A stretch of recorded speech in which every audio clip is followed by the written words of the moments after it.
বোরো ধানের বাম্পার ফলন হলেও শ্রমিক সংকটের কারণে পাকা ধান ঘরে তোলা নিয়ে চরম বিপাকে পড়েছেন কৃষকেরা। মাঠের পর মাঠ ধান পেকে সোনালী রং ধারণ করলেও কাটার লোক না থাকায় অনেক স্থানে ধান ঝরে পড়ার উপক্রম। একদিকে শ্রমিকের অভাব, অন্যদিকে হারভেস্টার মেশিনের অপ্রতুলতায় কৃষকদের মাঝে বাড়ছে উদ্বেগ ও উৎকণ্ঠা। এই ধান 10 কেজি কাটতে হবে, এই ধান পরে গেলে আর 5 কেজি বেশি লাগবে, 15 কেজি মানুষজন পাওয়া আছে না। ধামইর হাটে বিভিন্ন ইউনিয়ন ও পৌর এলাকা ঘুরে দেখা যায় 75% জমির ধান কাটার উপযুক্ত হয়ে আছে। কৃষকরা বলছেন, গত বছর এই সময়ে বাইরের জেলা থেকে আসা শ্রমিকদের সহায়তায় অর্ধেক ধান কাটা শেষ হলেও এবার চিত্র সম্পূর্ণ ভিন্ন। ধান কাটার ভরা মৌসুমে লোকবলের অভাবে মাঠের ধান মাঠেই থেকে যাচ্ছে, যা কৃষকদের জন্য বড় দুশ্চিন্তার কারণ হয়ে দাঁড়িয়েছে।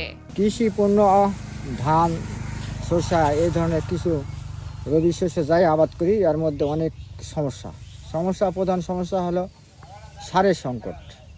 পরে আসে কীটনাশকে কাজ করতেছে না। তৃতীয় নম্বর, লেবার পাওয়া যাচ্ছে না। লেবারের অতি মূল্য, তাদের কোনো পোষাচ্ছে না। বর্তমানে যা ধান হচ্ছে, এই ধান মোটামুটি অ্যাভারেজে হয়তো 30 গুণ হবে। শ্রমিক সংকটের পাশাপাশি ধানের উৎপাদন খরচ বৃদ্ধি এবং বাজারে ন্যায্য মূল্য না পাওয়া কৃষকদের সংকটকে আরও ঘনীভূত করেছে। চড়া মূল্যে সার, বিষ ও সেচ দিয়ে চাষাবাদ করার পর অতিবৃষ্টি ও ঝড়ে কিছু জমি ক্ষতিগ্রস্ত হওয়ায় ফলনও আশানুরূপ হয়নি। এর ফলে ঋণের বোঝা ও আর্থিক লোকসানের ভয়ে দিন কাটছে প্রান্তিক ও বর্গা চাষিদের। 17 থেকে 18,000 টাকা খরচা, তারপরে ধান কাটা বাবদ 7,000 টাকার মতো লাগতেছে। ধান কাটা ধোয়া, তারপরে মারাই লাগতেছে 1,000 টাকা। এই ধান ঢোলাই করে বাসায় নিয়ে যেতে আবার লাগতেছে 400-500 টাকা।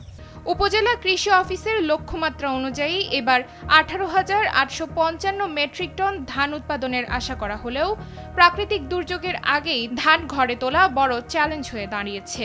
ধামইরহাট উপজেলায় ধান কাটা শুরু হয়েছে। ইতিমধ্যে বিভিন্ন জেলা থেকে শ্রমিক আসতেছে এবং আমাদের এখানে রিপার আছে, কম্বাইন হারভেস্টার আছে, সেগুলো মাঠে আছে।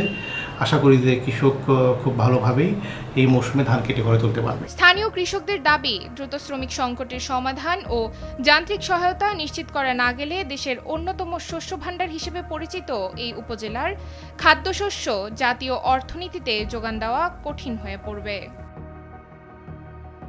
নওগাঁ থেকে অরিন্দম মাহমুদের পাঠানো তথ্যচিত্রে ডেস্ক রিপোর্ট, নুসরাত তালবিয়া।